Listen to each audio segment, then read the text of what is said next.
اس وقت جو ہماری معیشت ہے وہ سودی معیشت ہے. بینک میں سود، گھر جتنے بنے ہوئے وہ سود کے اوپر، گاڑیاں ہمارے چلانے کے لیے جتنی ہیں وہ سب سود کے اوپر، یعنی قسط جہاں بھی آ جائے گی وہ سود میں آئے. اب سود کے بارے میں اللہ تعالیٰ نے واضح طور پر قرآن پاک میں یہ کہہ دیا ہے کہ جو لوگ سود لیتے ہیں اور جو لوگ سود دیتے ہیں وہ میرے کھلے دشمن.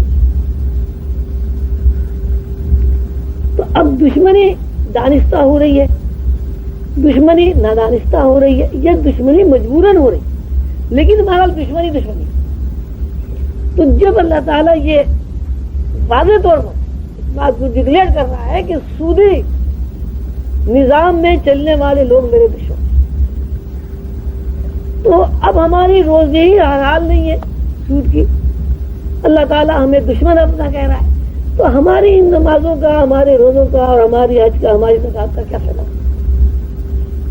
اللہ تو ہمیں دشمن کہہ رہا ہے اور ہم سب وہ کام کر رہے ہیں جو اللہ کے لیے پسندیدہ ہے. تو یہ کیا بات ہے؟ تو اللہ اپنے دشمن کے عمل کو قبول کیسے کرے؟ تو ایک تو ہمارے مسلمانوں کی جو دبوحالی ہے، پریشانی ہے اور ذلت و خواری کا باعث ہے یہ سود ہے. یہ تو آپ کا ایک روزی کا معاملہ آ گیا. اب آپ گئے کہ صاحب یہ تو مجبوری ہے کہ صاحب وہ سود کے بغیر تو نظام ہی نہیں چل سکتا کوئی. تو اللہ جو ہے اللہ اس مجبوری کو نہیں مانتا. مجبوری نہیں ہے، یہ آپ نے خود معیشت کو بنایا ہے. ایسی معیشت آپ نے بنائی ہے کہ آپ جو ہے اس میں پھنس گئے.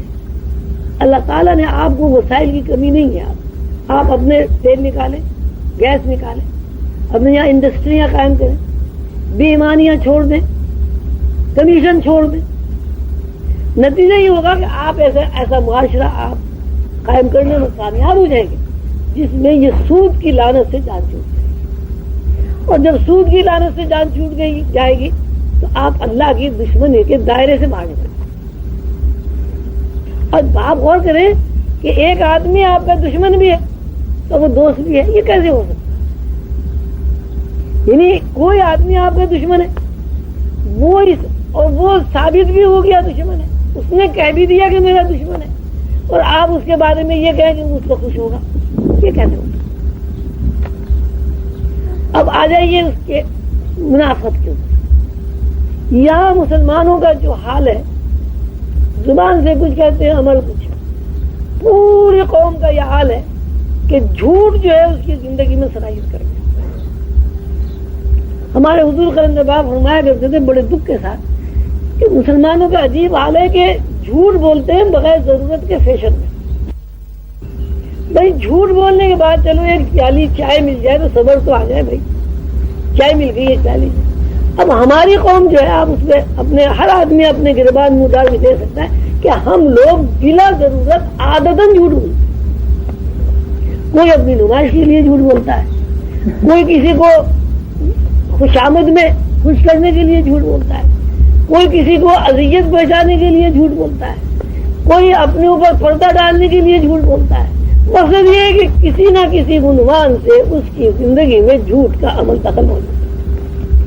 1000 آدمی اگر اپنا محاسبہ کریں تو میرا اندازہ ہے 5-10 آدمیوں سے زیادہ ایسے نہیں نکل سکتے جن کی زندگی میں جھوٹ کا عمل دخل. تو جھوٹ جو ہے سب منافق ہے. تو منافق کو اللہ پسند ہے.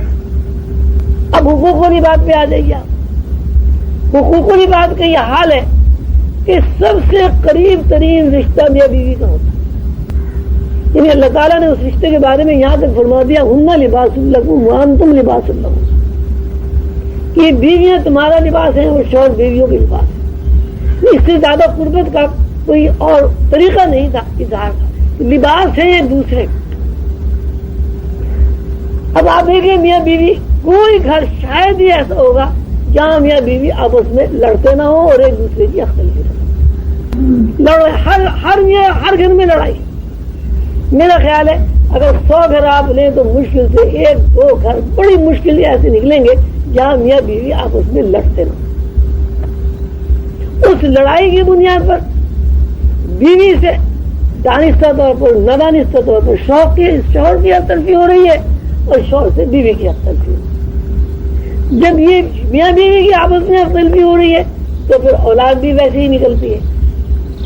تو اولاد جو والدین کی حق تلفی کر رہی ہے اور والدین اولاد کی حق تلفی کر رہی ہے. تو اب اس کا مطلب یہ ہوا کہ ہم نے وہ گناہ اپنی زندگی میں اپنے ارادے اور اپنے اختیار سے داخل کر دیا ہے کہ جس کے بارے میں اللہ تعالیٰ نے کہا یہ گناہ میں معاف نہیں کرتا.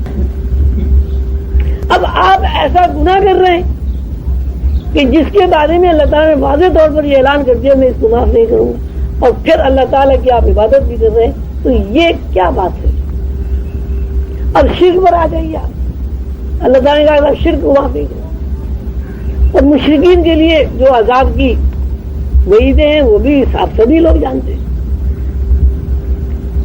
اب شرک کا ہمارا یہ حال ہے کہ ہم اللہ کا تو تذکرہ کرتے ہیں کہ اللہ بڑا ہے، اللہ رازق ہے، اللہ قادر مطلق ہے، لیکن ایمانداری کی بات یہ ہے کہ اللہ کا تذکرہ محض زبانی ہوتا ہے. رازق ہم اپنے سیٹ کو، اپنے باس کو، اپنی گورنمنٹ کو اور اپنے ان لوگوں کو جن سے جو ہمیں مہینے کے بعد ہمارے ہاتھ پر تنخواہ رکھتے ان کو مالک سمجھتے.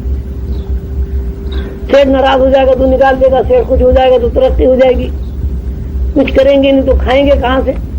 جبکہ آپ کی زندگی میں یہ بات داخل ہے اور آپ اس تجربے سے گزر چکے ہیں کہ جب آپ کچھ بھی نہیں تھے جب بھی اللہ نے آپ کو روزی فراہم کی، ماں کے پیٹ میں آپ کو روزی فراہم کی، اور 16-17 سال تک اللہ تعالیٰ نے آپ کو روزی فراہم کی.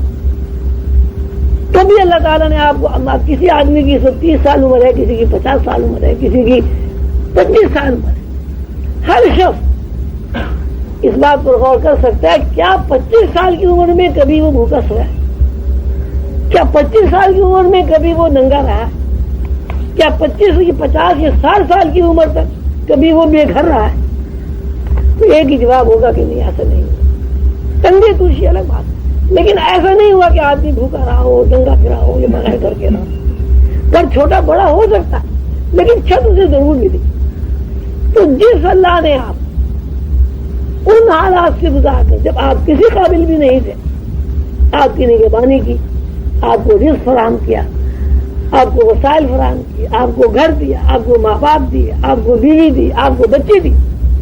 اب آپ 30 سال کی عمر کے بعد یہ کہیں کہ صاحب ہم کچھ کریں گے نہیں تو کھائیں گے کہاں سے؟